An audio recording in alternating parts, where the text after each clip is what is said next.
And so, our Father, in Jesus' name, we thank you so much for the privilege you have given to us again, that we, as your children, and even your children to be, we may gather in one accord, learning of you, receiving those things that are exclusively yours, and is found in your Son, and is being communicated to us by your Spirit. I ask, O God, that even as your servant, your word will proceed out of my mouth in the power of your Spirit, and with well-disposed hearts, your people and every hearer that will hear this message, now or in other time to come, they will be richly blessed. They will receive illumination and great insight into those things that will equip them to be able to function the way you will have your children to function on earth, to the end that your pleasure and your purpose may prosper in our hands. Thank you, Father, Lord. In Jesus' mighty name we are prayed. Amen. Amen. Praise God. Okay, so for some time now we have been looking at treasuring the fear of God, seeing the fear of God, or we receiving the fear of God based on our vertical relationship with our God, which is being activated on our salvation or receiving the person of Christ into our hearts. There is that vertical relationship that is activated, and so we now have a functional relationship with our God, and that vertical, on that basis, all that is Christ is being downloaded or is being deposited into us, so that on the basis of what we constantly receive, we may have the resources to function on our horizontal relationship with all men. And on that note, we have been learning the fear of God, and the Bible tells us in Isaiah 33 we have learned that the fear of God will be our treasure. And because the fear of God is our own treasure, wisdom demands that we should treasure the fear of God. So what we have learned so far is the fact that if there is anything we as God's people has been given as treasure, it is the fear of God. And we have looked at the basis of the fear of God for some time now, and I don't really want to go into all such. So I want us to listen to it again so that we can complete this message today. But let's quickly get to Psalm 89, which is one of our key verses. Psalm 89 verse 7. God is greatly to be feared in the assembly of the saints, and to be had in reverence of all them that are about him. Verse 8. O Lord of hosts, who is a strong Lord like unto thee, or to thy faithfulness round about thee? Thou rulest the region of the sea, when the waves thereof arise, thou stillest them. And they continue. So we have looked at the reason or the basis of the fear of God. We have looked at the fact of the greatness of our God, the vastness, and his vastness being revealed to us in creation, in all that we have been able to see in creation. And then we've also looked at how the Bible revealed God to us, and then ultimately we have looked at what God muzzled up, put together to get you and I saved. And we said that on the basis of all this, the only thing that this should elicit in us is the fear of God. So the fear of God to us is a reverence, is more of a honor to our God, a deference, a dread, trembling, awe, holy devotion, allegiance, and ultimately worship. So these are all the things we have looked at, that as God's people, the fear of God springs from our heart on the basis of whom God is to us. So on that basis, the only thing we can do is to honor God, is to revere God, is to have this holy fear, holy devotion. And we have looked at all that. And then we said that on the basis of this vertical substance or this vertical treasure that must be treasured by the saints, there is that horizontal life that it generates, or it leads to our horizontal, or is the basis of all our horizontal transaction. Okay, now let's just look at one or two things again about this fear of God. Now come with me to Isaiah chapter 8. Just quickly this again, and I'm not going to dwell so much on this. Isaiah chapter 8 and verse 11. Let's go from verse 11. For the Lord spake thus to me with a strong hand, and instructed me that I should not walk in the way of the people, of these people, saying, so don't walk like the other Gentiles, or walk like the people around us. And he said that this is the, and he want to tell us the basis of our own walk or lifestyle. Verse 12, say ye not a confederacy to all to whom these people shall say a confederacy, neither fear ye their fear, nor be afraid. Verse 13 is where I'm going. But sanctify the Lord of hosts himself. Let him be your fear, and let him be your dread. So set apart in your heart. And you see, the Lord has been set apart in our heart through the renewal, through our regeneration. We now have the Lord, taking residence on the inside of us. So you and I, we are now God's mobile temple. And on this basis, the Bible says, let the Lord be your fear, and let him be your dread. So you and I must treasure the fear of God. Look at another Job. But this one of Job now, I want to read NLT. Job and chapter 22. Job 22 and verse 25. Here the friends of Job were telling Job certain things, and when they got here, look at what they told Job. Job 22:25. And make the Almighty your gold, and the Lord your precious silver treasure. In other words, treasure God. The Lord must be like your gold. The Lord must be whom you treasure. Let me read it in NLT. Then the Almighty himself will be your treasure. He will be your precious silver. So the Almighty must be the one that you and I treasure. And finally, look at this.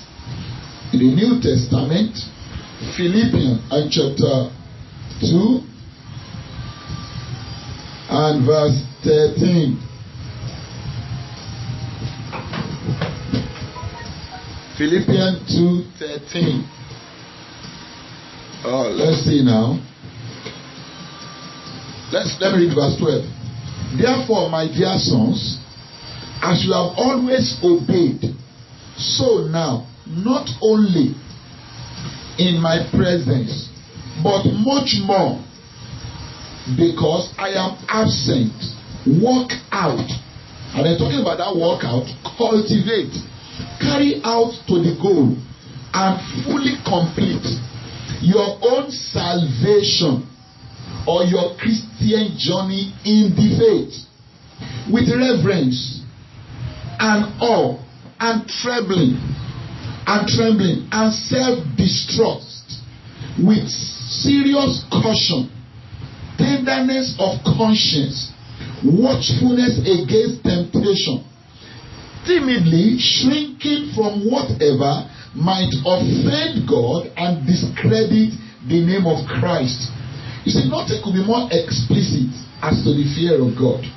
This place, summarizes that this is the basis of our conversation.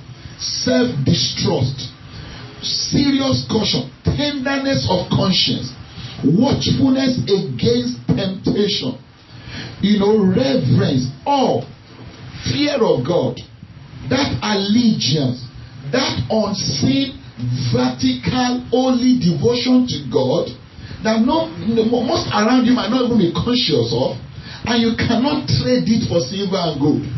That shapes your heart. That shapes your conversation. That dictates how we're going to relate and deal and do in all things. And then we started looking at how then this fear of God translates, or what does it translate to? We said that it translates into holy living. We have looked at it, so check it. It translates into obedience. So the obedience of the saints is not wrath driven, but fear of God driven. Then we look at the fact that it also translates into lifestyle. It manifests into a lifestyle, into our conversation, into our manner of living, our conduct on this earth, or in our relationship, how we relate with people, how we deal in the marketplace, in our homes, in every arena of life, as is dictated and shaped by this holy allegiance to God. Now, no other person might see it or might even know about this, but we hold no apology to no one. Our allegiance to God. It was Joseph that told Potiphar's wife, how can I do this and fornicate with you or commit adultery with you? You are not my wife. And he didn't stop there and sin against God. So that deference to God, that that allegiance to God shaped and dictated the boundaries of Joseph, that he couldn't go beyond his boundary in sleeping with another man's wife. In the same vein, in New Testament, there is something like that. Look at it. 1 Thessalonians and chapter 4.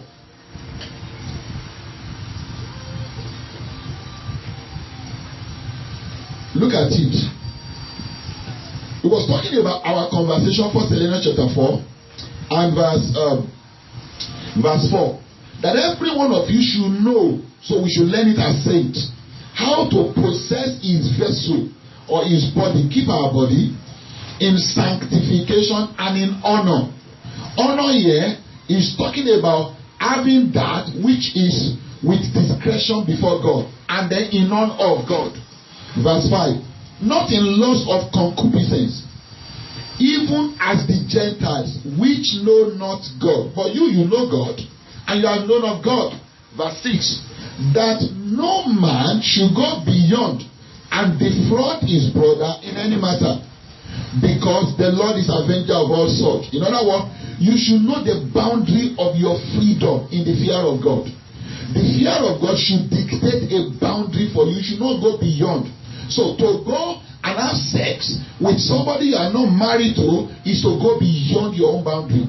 And in that boundary, you have gone beyond that which the fear of God provides. The fear of God you treasure should only make you to stay in the boundary of enjoying only your wife. And then we have looked at other things there last week. Okay, so we finished at on our lifestyle, the fear of God reflecting our lifestyle, how we do, how we converse, how we walk in the marketplace, and all that we do. The next one we want to look at today is the fear of God shaping our service, shaping how you serve, how you do all that you do. The fear of God. Deuteronomy chapter 10 verse 12. I remember, discussing with a man some days ago, and he was talking about the wife. Was saying that in this business I've been doing, I've been serving, I've been giving my best in this business. Though we have been making money, but we have a lot of debt that we are really paying. And we have been paying, and it's like there's really nothing to show for it. That at the end of the day, even if Jesus comes tomorrow, what will have been it? I've just been paying and paying and paying. I told the husband, and we said, no. You see, you and I as Christians, we must not lose moment by moment, moment by moment joy of serving God. You see, on one point, when you do your business, you are actually making money.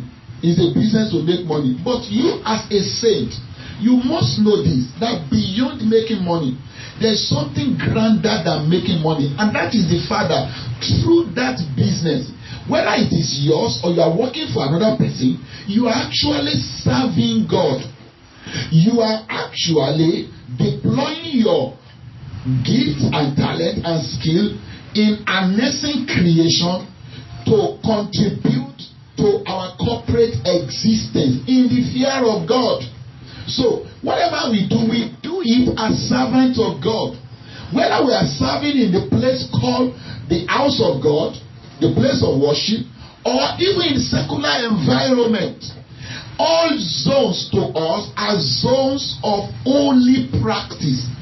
Everything we do, like I said last week, must be done with sacred, with that kind of sacredness to God. And on that note, you have not wasted your time. And what you will gain is more than money. Though man can reward us with money, but your own is more than money. Deuteronomy chapter 10, verse 12. I'm sure we are still on.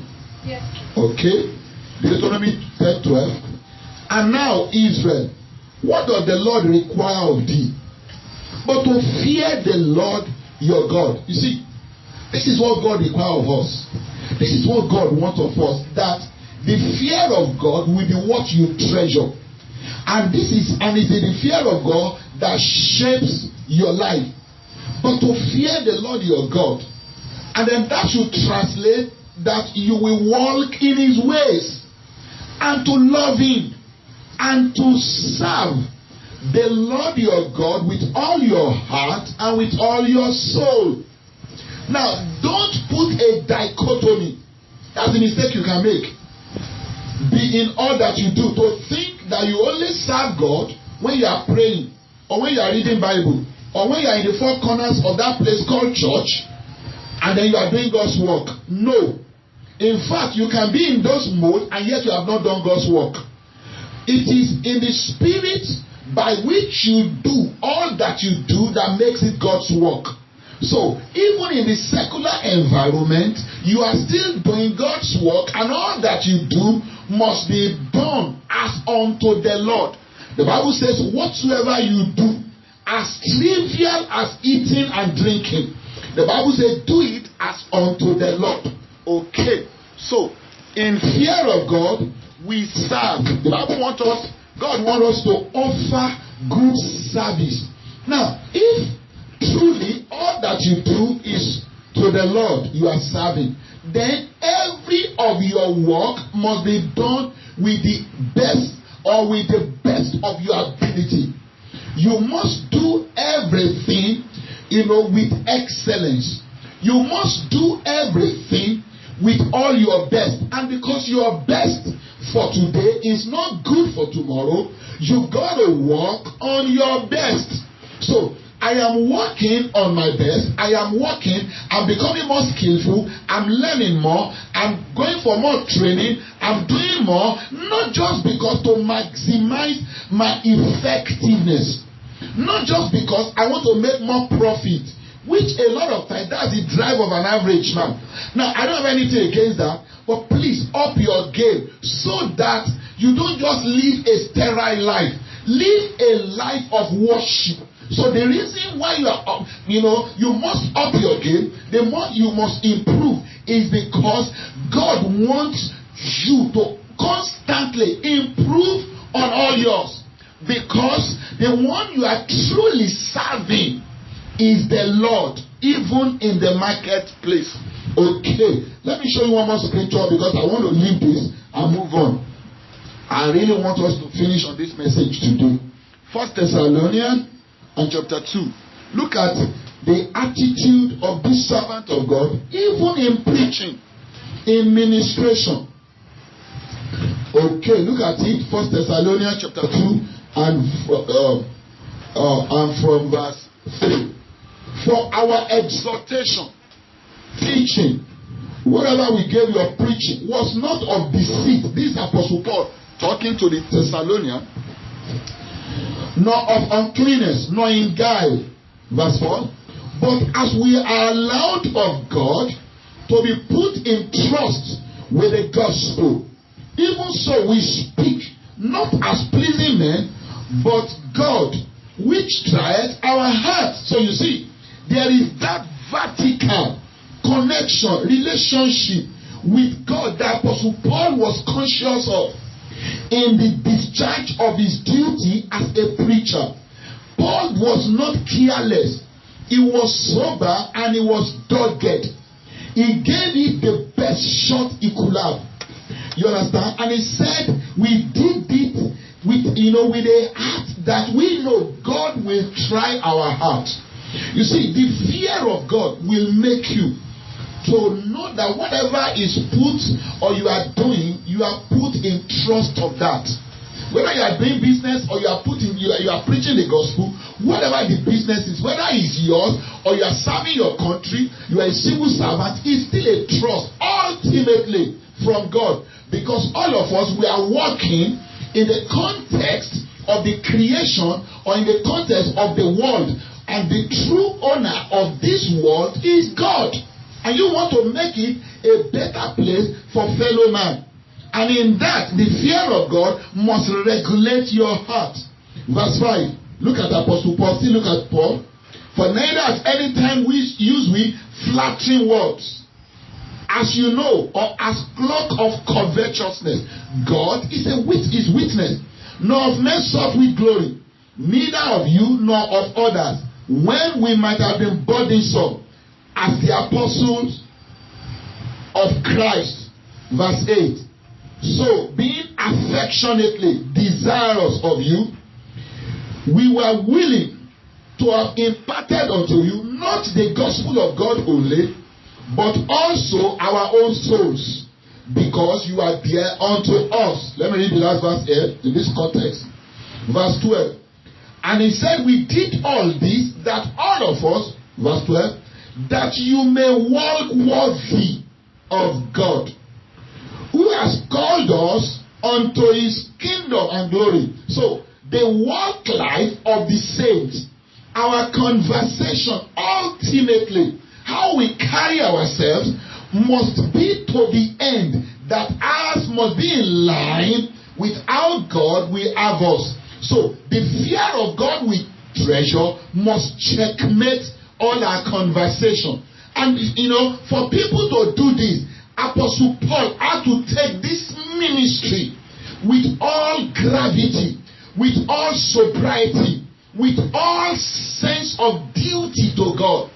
Apostle Paul, you understand, operated and taught and preached and functioned in ministry under the all-seeing eye of God. And to all of us preachers there, I want to give us this charge that the assignment we are given is not man's, it's God's. And we're all going to give account. You see, we must do God's work with fear and trembling. It is not for personal gain. It is not to make a name for ourselves. It is not to build our ministry. It is not to build anything for ourselves. In fact, it is not to make a name for our family. It is to serve as good, faithful, and wise stewards of Christ. And we're going to return to him, and he will ask us how we are feared in his assignment. When we know this, we will do this work with fear and trembling.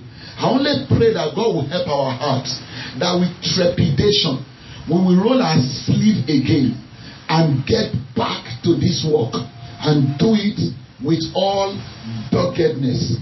Okay. The next one I want to look at is the fear of God, shaping our giving. The fear of God we treasure must shape our giving. You see, let me say this. We are in a time when, you see, one of the things the Bible tells us that in the last days, perilous time shall come, and men shall be lovers of themselves more than lovers of God. And we are not going, you see, men will have no restraint. We will say things. We will, there will be no restriction. There will be no that kind of fear. You just talk. You just do as you like. Now, that so much is now in the air. Now, when we talk about giving today, I begin to see two extremes. And what are the extremes?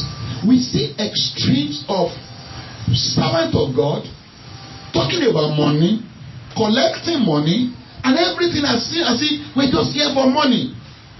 And today, a lot of believers now talk about money and money and money as if, no, once you mention money, it's a careless thing, it's a no-zone thing. We must not even talk about it.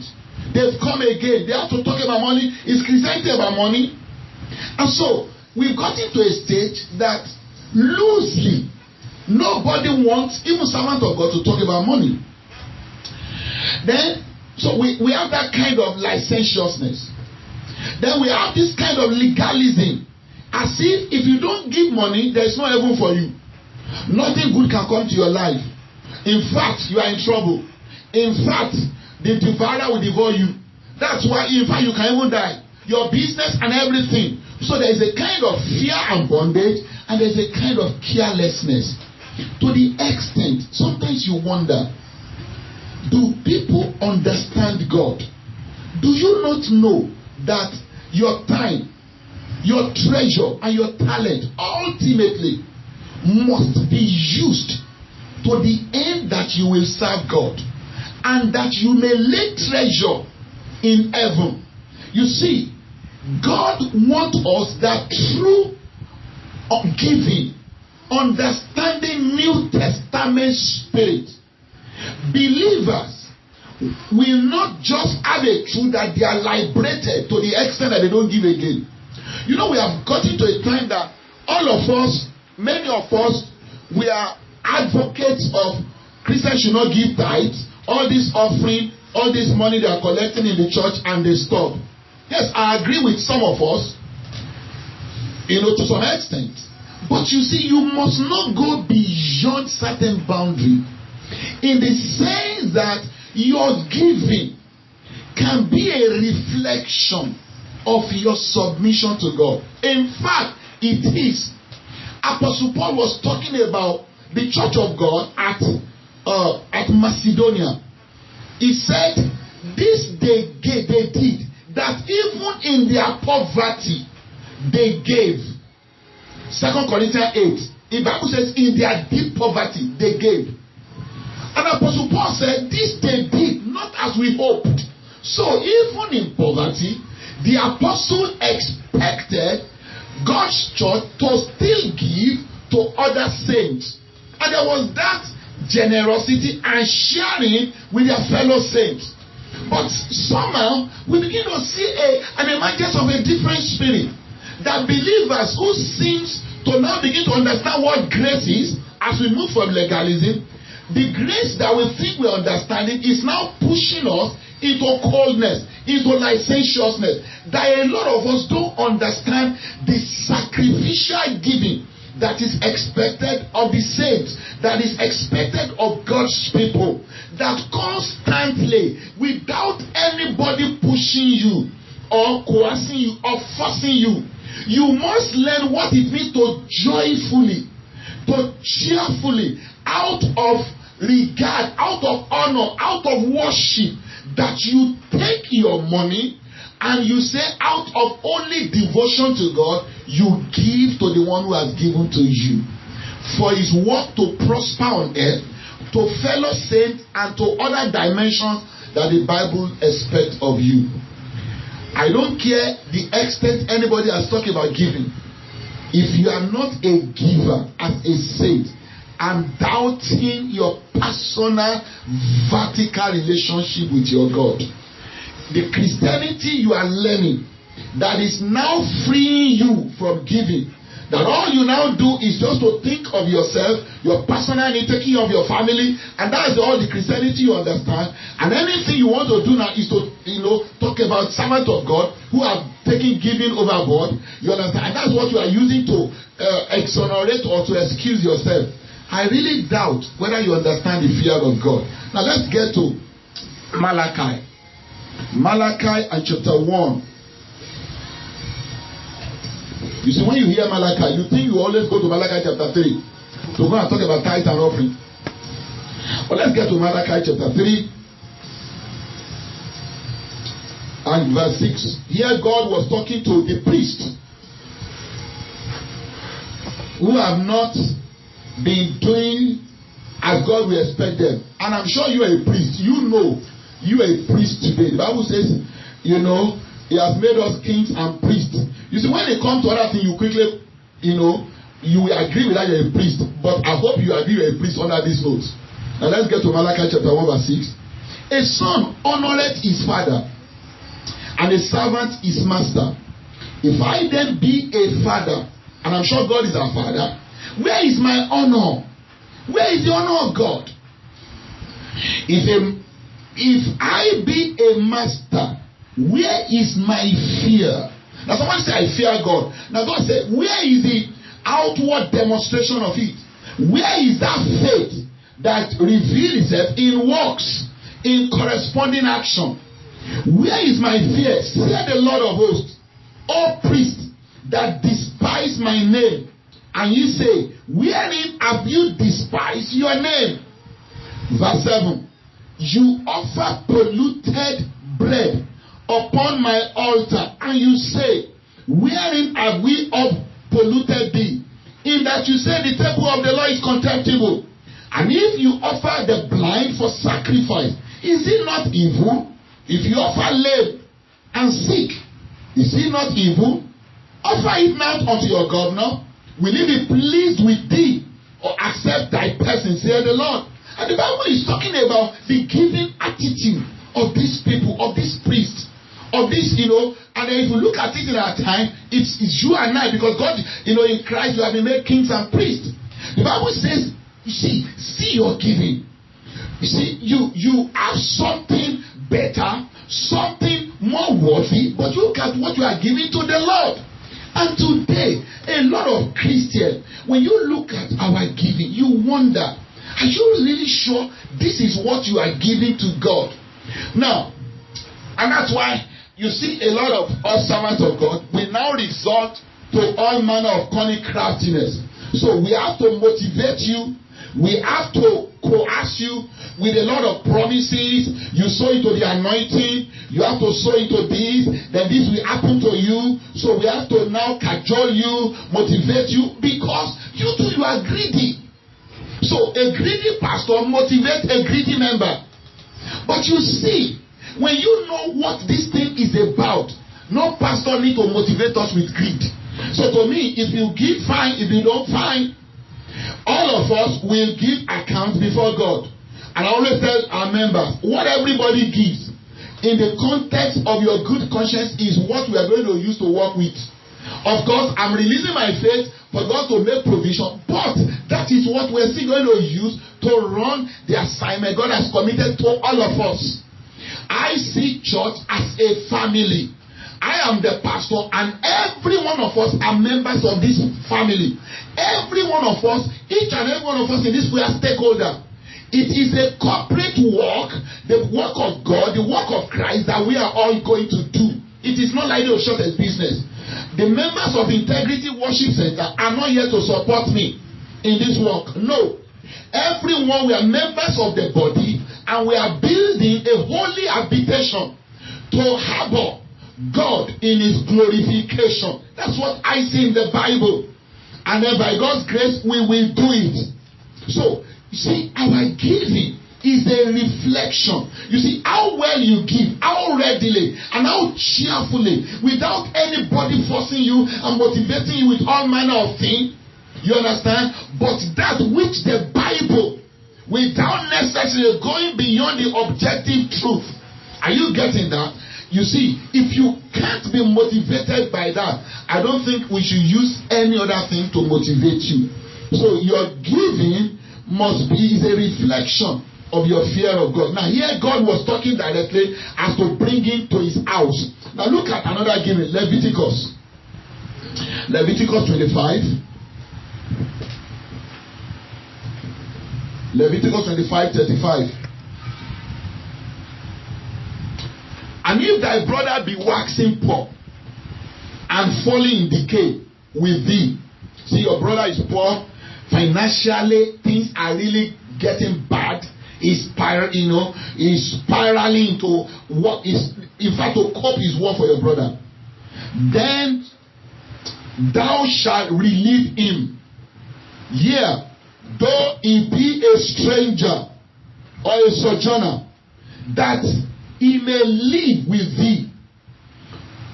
Take thou no usury of him or increase, but fear your God, that thy brother may live with thee. Thou shalt give him thy money upon, thou shalt not give him your money upon usury, nor lend him thy victual for increase. See, God is also talking here. Don't take advantage of fellow Christians, and by extension fellow man. Let your conscience guide you the extent you go. You see, in this COVID time, a lot of people have maximized their profits. A lot of politicians and people in position of power have taken advantage and become rich. And the Bible is talking about, where is your fear? Can't you see the pain the people are in? The Bible is saying that if truly the fear of God is what you treasure, it will have cast a restraint on you in the extent you go in making gain and undue profit out of the what? Of the disadvantage. You see, our world is a dog-eat-dog world. It's a dog-eat-dog. Now, while I understand the spirit of this age, a Christian must be so guided. Now, the extent of that is subjective. Let the conscience and your relationship with God guide you. The extent of that, we really need help. We are in a world that is crazy. When no man cares, I don't care who dies, I don't care who else is God. All I want is me and mine and mine. And it must just be I, mine, me. We don't care about we. And that's what has brought pain to our world, particularly to Africa, to Nigeria, to our nation today. We are ruthlessly selfish. We are not kind-hearted. We are raised to be morbidly individualistic. We don't think in corporate way. And now we are born again and the same spirit still holds. Believers don't have concern for fellow believers. The Bible tells us in 1 John 3:16 that we should lay down our lives for fellow Christians. But we don't understand that kind of narrative. What you hear in the church today is just plan your life, make sure you make progress, achieve all your own greatness, go far, and then when you don't have left over, start thinking of others. I'm like, are you really sure? Where is laying treasure in heaven? Well, to that extent, trust God for the Spirit of God to guide your own heart. What I know is this: if everybody operates the way some of us operate, I don't think our world will have been a suitable place to exist. May the Lord help our hearts. May the Lord help you in your personal, subjective walk with God, so that you walk with tenderness. In tenderness of heart, you can relate with people. May the Lord help us in Jesus' name. So, our giving to fellow saints, being there for others. Let me show you one more scripture that shapes our giving. 2 Corinthians chapter 9. 2 Corinthians chapter 9. Apostle Paul was talking about giving to fellow saints, to the poor saints, brethren in need, in chapters 8 and 9. And then now talking about the implication, the result of what you're giving, what it depicts, what it shows. Verse 12. For the administration of this service, this you're giving, not only supplied the wants of the saints. So when you give to fellow saints, it's not just that their needs are met. That's not the only transaction here, but there's something more spiritual, something more eternal, something that reverberates to eternity that is taking place here. But is abundant also by many. Thanksgiving unto God. So you see, your giving is not just the need of people are met. Thanksgiving ascend to God. Let's go to verse 13. Whilst by the experiment of this ministration, they glorify God for your professed subjection to the glory, to the gospel of Christ. Wow. This is serious. This is deep.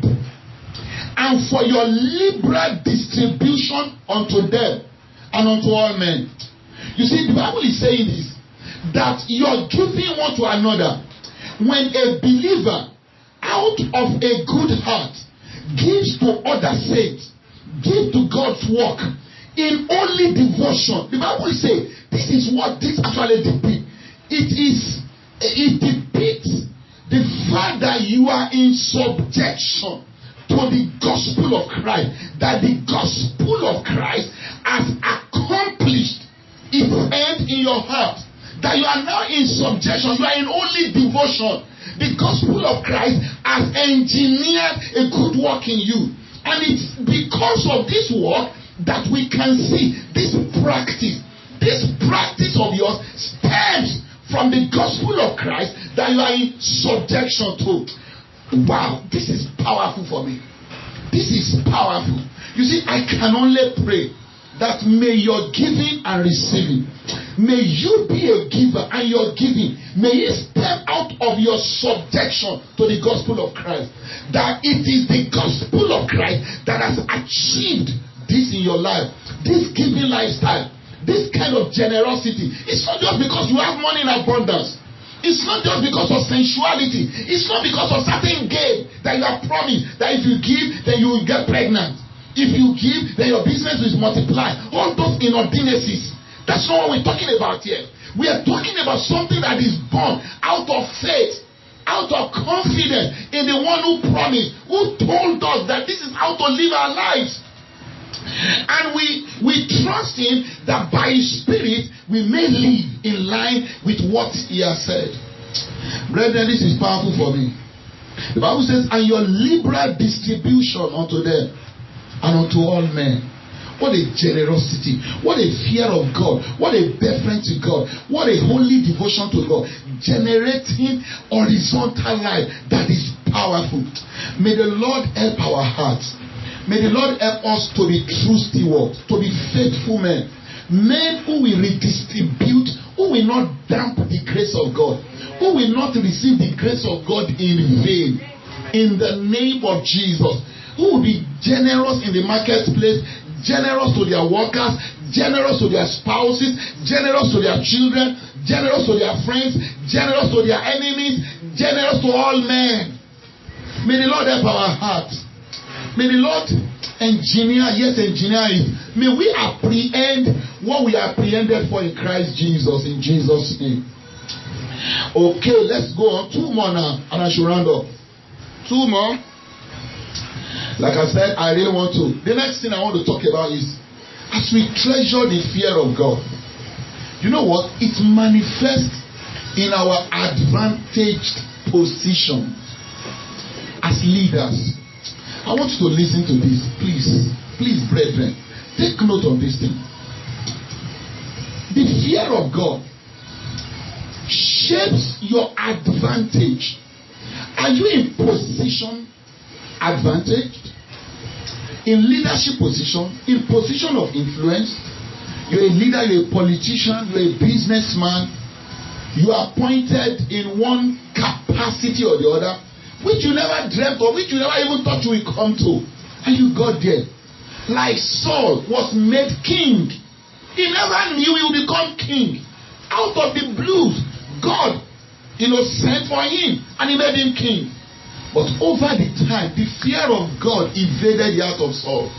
Saul did not have that complete regard for God. He started doing his own thing. The same thing Solomon. We all talk about as a wise one. But you see, the wisdom of Solomon, what God displayed in Solomon, is to show us the ultimate wisdom of man in creation and how to gather things, and how at the end of the day is still a messed up life.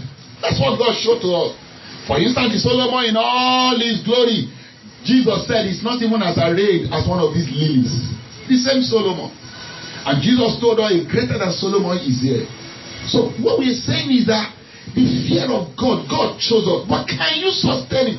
Can the fear of God checkmate your heart? Checkmate all that you do.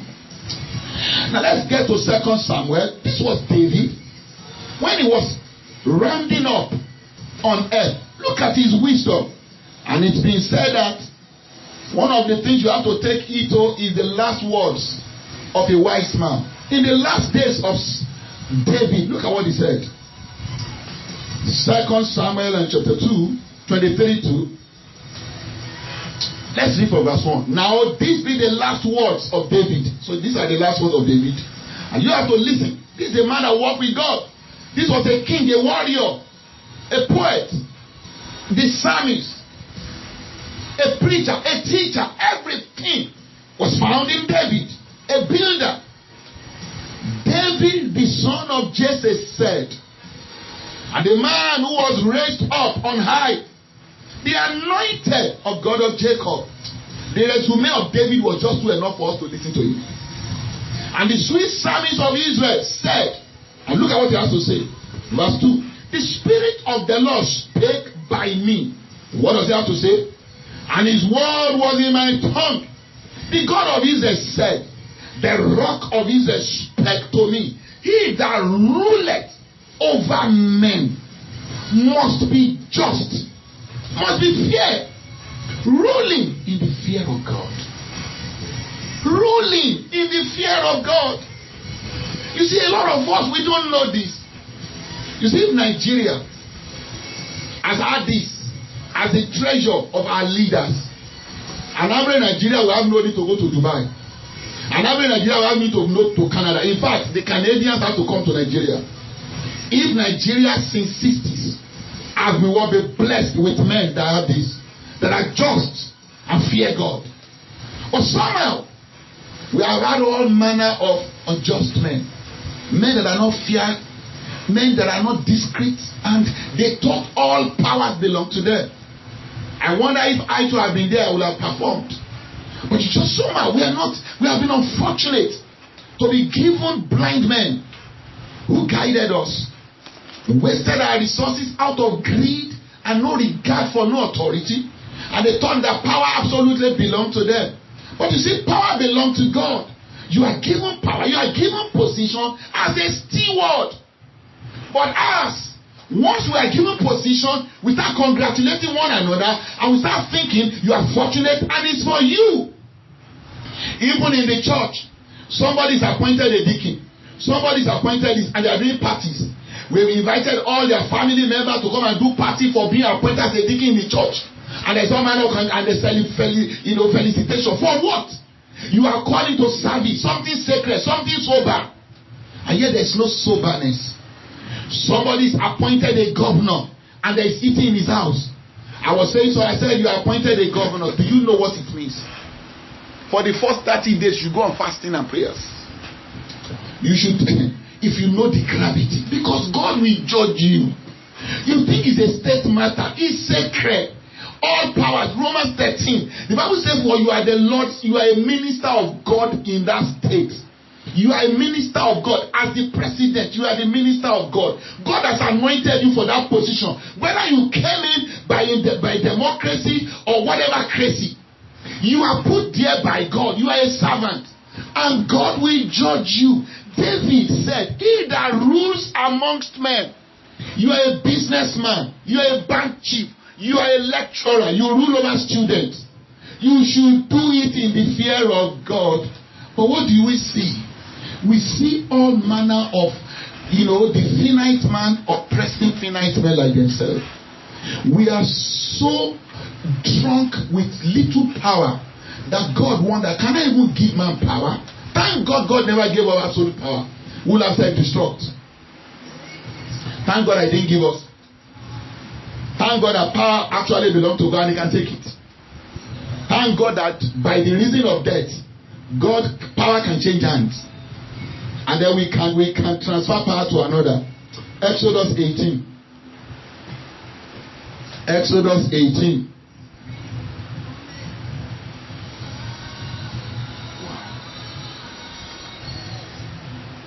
Exodus 18. I really want to finish. I'm going to finish this message. I'm just going to run at 21. Moreover, it was Jethro that advised Moses to choose leaders. And look at the times. Verse 21. Moreover, thou shalt provide out of all the people, able men under able God, such as fear God. You see, one of the things we should ask our politicians when they are campaigning, do they fear God? Stop asking people, will they provide road? Will they build city?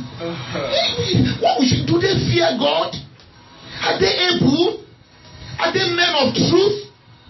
See, our politics, our politicking has no virtue behind it. No virtue. Hating covetousness. Do you hate? Let's look at resume of people. Let's look at resume of that man. Does he hate covetousness? Let's look at their track. How did they build all the houses they built? How did they even have the money to campaign? These are people that don't hate covetousness. And how will that take our state to another level? How will that man not buy jets and be buying what he didn't need?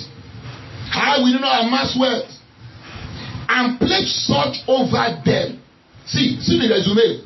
Under able God, able men, such as fear God, men of truth, hating covetousness, and place them over. So that's the person you should look for. You see, in our age, we look for men of skill, men of competence, men who can innovate and innovate, creative, and all those language. But the Bible says, look for these men that fear God, able men. I'm not saying that. You see, able is talking about ability, skill, and all that. But that's not just all. Look for men of heart. Look for men of heart as a principal. You want to have a principal, don't just look for degree.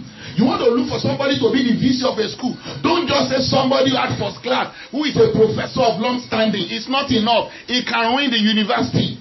He might not have the ability. He might not have the skill to navigate with non-academic staff, with students. The whole university will become moribund. If he doesn't fear God, the university, it can mean a nosedive for the university. Or for any institution of that matter, for that matter.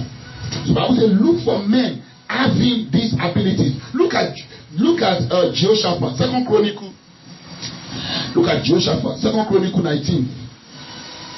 2 Chronicle 19 and verse 5. Here, Jehoshaphat was to appoint leaders and judges and the rest.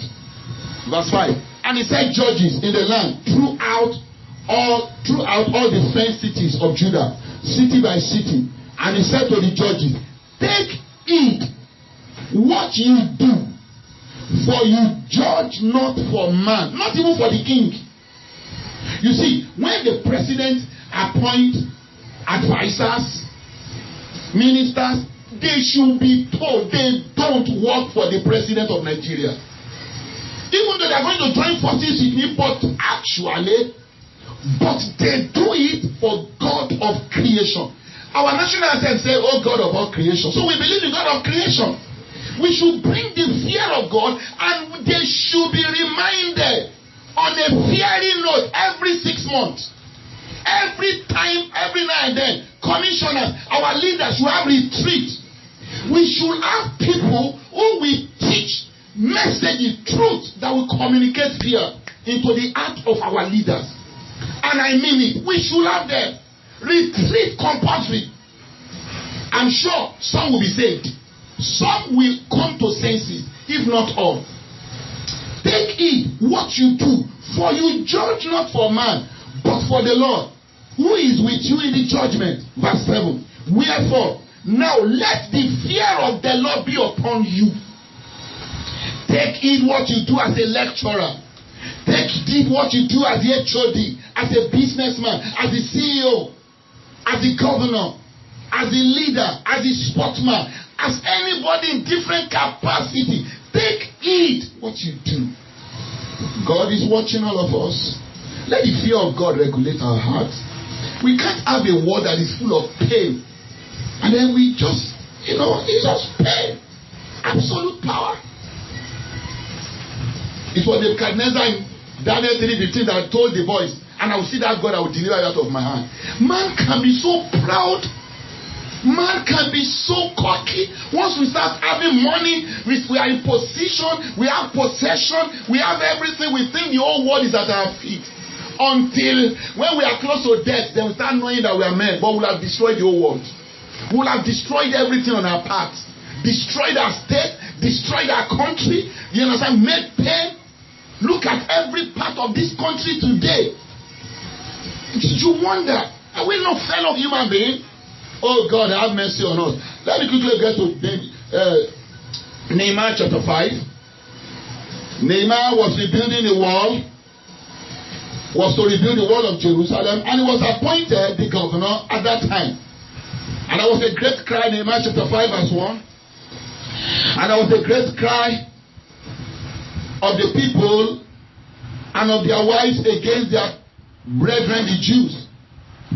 For their wives said, we our sons and our daughters were made, and many therefore we take upon. Anyway, what happened here is that a lot of Jews had to be selling their children in order to pay debts, in order to pay fellow Jews who are using usury and all manner to take advantage of the pain or the challenges of that time, made money out of them and made life difficult. That to eat was war. It's just like this COVID time. Okay, let's get to verse 7. Nehemiah had it. And he was mad that fellow Jews were doing this for themselves. You mean the rich were oppressing the poor like this? Verse 7. Then I consulted with myself. That was Nehemiah the governor. And I rebuked the nobles, the rich ones. We need this in this country. We need Nehemiahs. Governors that will come. I like what the governor was in Imo State recently. That was calling to order all the people that were in Cross River, called to order and was saying, all this taxation of the poor and everything, I want to be revised. And he was almost crying when he was talking about the pain that was inflicted upon a lot of people in his state. And he was saying, this is not my plan. This is not the kind of leadership I wanted. I only pray that God will give him strength and wisdom and skill to really generate wealth and know how to navigate his state and give a better state. A lot of us are just, to say the least, we are just heartless. We're just selfish people. May the Lord help our heart. And that's what Jesus came to restore. Then I consulted with myself and rebuked the nobles and the rulers and said unto them, you exact usury, every one of his brother. And I set a great assembly against them. And I said, we after our ability have redeemed our own brethren. So Nehemiah the governor and his rest, they were redeeming the brethren, buying back, giving them money, assisting them to get out of debt. But some others were just using usury and making money. And Nehemiah rebuked them. And he said, which were sold unto the heathen. And we will even, are you going to sell your brethren? Then held their peace and found nothing to say. And also I said, it is not good that you do. Ought you not to walk in the fear of our God? In other words, if they have been walking in the fear of God, this would not have happened. Brethren, I ask again, what do you treasure? Can the fear of God checkmate you? Because of our time, let me get to verse 14. And there was a national revival, repentance. The rich started releasing the poor, and it was a massive time of cheer and joy return to among the Jews. Look, I just want, this is great. All for a man that feared God, all for a man and that could share it, all for a right man in position of leadership. Suppose it has not been Nehemiah, suppose it has been one of those people, it would have been war for those people at that time. Look at verse 14. Moreover, from the time I was appointed to be the governor in the land of Judah, from the 28th year even unto the 2 and 30th year of Artaxerxes the king, that is 12 years I was governor, I and my brethren have not eaten the bread of the governor. Can you see sacrifice? The bread of governor I did not eat. 12 years. But the former governor had been chargeable unto the people. They don't care. They were there to eat food. They were just here to wear clothes and to make life miserable for the people. They were chargeable. That food they will eat, they must eat. When your life is about food, the Bible says, "Woe are you, a land, if your princes, they are children who wakes up to eat in the morning and to eat for drunkenness. They are not son of nobles who only eat for strength. And are taking of them bread and wine beside 40 shekels of silver. Yea, even their servants bear rule over the people." Do you know, even sometimes when you look at some government appointees, they even make life more difficult than the presidency. They make life difficult, and that's what he's talking about. But so did I not. Why? Because of the fear of God. So Nehemiah did it because he feared God. Yea, also verse 12, "I continue in the work of this world, neither bought we any land. And all my servants were gathered together unto the work. Moreover, many will not even work. This one were working, they were not eating the food, and they didn't buy land, and all they claimed was because they feared God." In other words, we can conclude Nigeria is what it is today because we don't fear God. That's my own conclusion. Because we don't fear God, we don't celebrate it. I myself, I need to really muzzle all of us. There must be revival.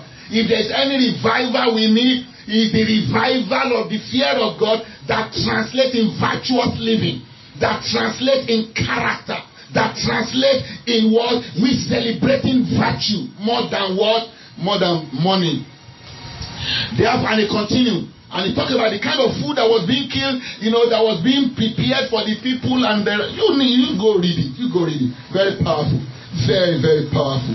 Colossians chapter 4, it talks about verse 1. It was talking about, "Master, give it to your servant, that which is just and equal, because you too, you have a master in heaven." And in chapter 3, verse 22, it was saying that in fear of God, do this. Finally, as we fear God, as we treasure the fear of God, what does it do? It translates in what? In checkmating our communication. Our communication, how we talk, how we preach, how we teach, what we teach and preach is checkmated by the fear of God. Apostle Paul said, "When I came to the Corinthian church, I did not come with eloquence, but I came with fear and trembling. I came with an attitude. What I came to do is to represent God. I must honor God." There was a dread, there was that fear, there was that kind of, this is the only thing, this is a sacred thing. It wasn't just something I did. I will use the word in Yoruba, "Jau jau." Carelessly. No restraint, no check, no soberness. Paul said we did this thing with gravity. Sometimes when you look at some of us, the way we preach, the way we talk, where is soberness? Do you know what this thing is about? It is about something that God of heaven himself, the creator, came to this world to become like men, then died and rose up again, and you are taking like this. No fear of God. No fear of God on the pulpit. We can take advantage of people. Once anointing moves, once the spirit of we start taking money, promising people anything that should not be. Where is the fear of God? And when we take that money, we spend it anyhow. Where is the fear of God? The apostle said, "No, we did not do this." In Luke 23, 39, 40. I'm running now. Just 10 minutes. I should be done. Sorry, those of us on Instagram. I just have to finish this. Luke 23:39. You know what? When Jesus was between the two thieves that were on either side, Luke 23:39 to 40, you can read it. And then one of them said, "I heard that you save others. Deliver yourself and deliver us." And one of them said, the other one said, "Don't you fear of God? Don't you fear God? Do you know this man is a holy man? He never did any of those things." And he told Jesus, "Remember me." But what I'm bringing out is that the guy said, "Don't you fear God?" In other words, if you truly fear God, you will have known what to say. You will not just use your mouth to gyrate and say anything. I want to say this. Even when we observe wrong things in the church, let the fear of God checkmate and guide how you type things on social media. You must still correct in the fear of God. Now say, let all your things be done with love. Speaking the truth in love. Let love and the fear of God guide your utterance, your construct. Those things even if you know the truth, know it by mercy, you know it by grace. Even if you know it. And the same Lord who brought you to it will bring others into it by the grace of God. I am not saying I approve many things that I see, but I myself, I begin to see that no, there is a way to go about things. We must not prove holier than thou attitude to anybody. In meekness, 1 Peter, I want to read two portions of the scripture and I'm done. 1 Corinthians chapter 3:15. I want to read it in Amplified. 1 Peter chapter 3:15. 1 Peter 3:15. Let's read it. Look at what it says. I'm reading Amplified. But in your heart, set Christ apart as holy and acknowledge him as the Lord. Always be ready to give logical defense to anyone who asks you to account for the hope that is in you, but do it courteously and respectfully. King James says, do it with fear. Correct, talk to people, instruct people with courtesy, with honor. But that fear is first the fear of God. Let's converse, let's preach, let's teach, let's do everything with the mind that I'm explaining things that others too may come to this knowledge. There must be reverence in your heart. If we are not just showcasing knowledge out of carelessness, the Bible says, he that thinks he knows, doesn't know anything. Knowledge pours up. It is charity that edifies. And your charity is what is orchestrated by the fear of God. Lastly, for this series, 2 Timothy. So sorry that I couldn't round it up on one hour on the dot. 2 Timothy 2. 2 Timothy 2 and chapter 2. Lord have mercy on us. 24. And the servant of the Lord must not strive, must not fight, must not engage in all manner of arguments, all manner of conversation that is unwholesome, rude and ruthless. No, but gentle unto all men, apt to teach and patient, in meekness. That meekness, enshrined meekness is in the fear of God. Instructing those that oppose themselves. So you that you think you know, be meek. Those who oppose themselves. If God, peradventure, will give them repentance to acknowledge the truth, and they may recover too. So let's be meek with our communication. Our communication and conversation is to the end that those who do not know God know Jesus, that they might know him, they might be saved. And those who know him and they are out of focus, they might come into true knowledge of Christ, and that they too might grow and be discipled. In all our communication, let's communicate with reverence. In 1 Peter 2:17, he said, let brotherly love continue. He was talking about honor those in authority, fear God, be courteous. So fear God, converse. Let that shape your heart and your attitude. May the Lord give us understanding. May the Lord help our heart and guide us into all truth in Jesus' name. Brethren, I don't know about you, but I think this message has really brought a lot to my heart. That if there is anything that will help our horizontal conversation and lifestyle and life and work, it is the fear of God. The fear of God will help us to give our utmost for God's assignment. We checkmate our heart to walk worthy of God and to yet seek after God continually, that we may know him and serve him and walk worthy of him all the days of our life on this side of the divide. May the Lord help our hearts and guide us into all truth in Jesus' name. Somebody is praying out there, say, Lord, I covet your fear again. Lord, I treasure your fear. May your fear be my treasure, O God, truly. May it be more in me. May it be more to me, more than silver or gold. May it be what I treasure, O God. In your greatness, in your vastness, in your almightiness, and in the salvation you have given to me in your Son. May I treasure you, O God. May Christ ultimately be my treasure. In the fear of God, may I transact on earth and lead a God-honoring life and walk in all holiness and purity and keep gravitating towards my God as the day appears.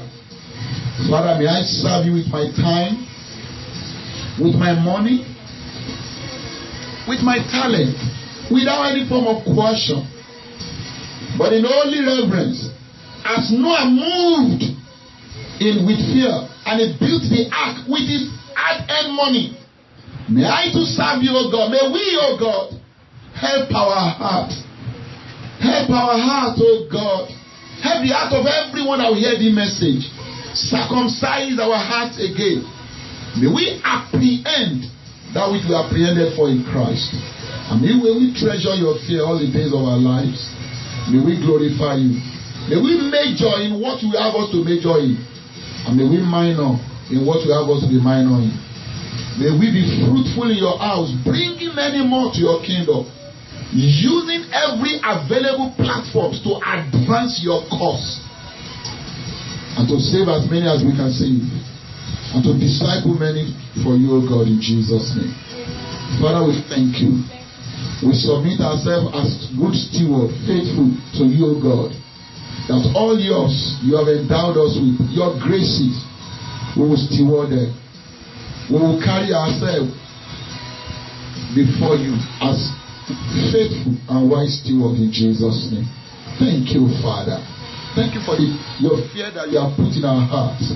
We will treasure it, even as your fear is our treasure. And we will be fruitful in all that we will involve it. To your glory, Lord, in Jesus' name. Thank you so much, Lord. In Jesus' mighty name, we are prayed. And amen. Amen. Praise God. Wow, I think it's been a great time learning together. 3 sessions blast. Sorry, I couldn't strike the 1 hour that I really wanted. Please just bear with me. Those of us on Instagram. Next, this Thursday, 5:30 p.m. is another time for Q&A. A lot of questions have come again. A beautiful time to answer questions. Please join us 5:30 p.m. this Thursday. And by 6 p.m. we'll be praying for our pastor. Shortly after the meeting, that's 7 p.m. we'll be praying for our needs. Tomorrow, 6 p.m. we'll be interceding for the church and by extension for the land. The Lord will help us in Jesus' name. Please share all our messages. Share it. Share all of them on social media. Subscribe to our channels and everything. And invite all your friends. Use your platform. Let's spread this truth. And also, remember, Sunday coming, 10 a.m. on the dot is another blast. Another time for a blast. Dynamics of faith. You cannot afford to miss these messages. It's been a worthwhile time. Thank you for the time we have shared together. The Lord bless.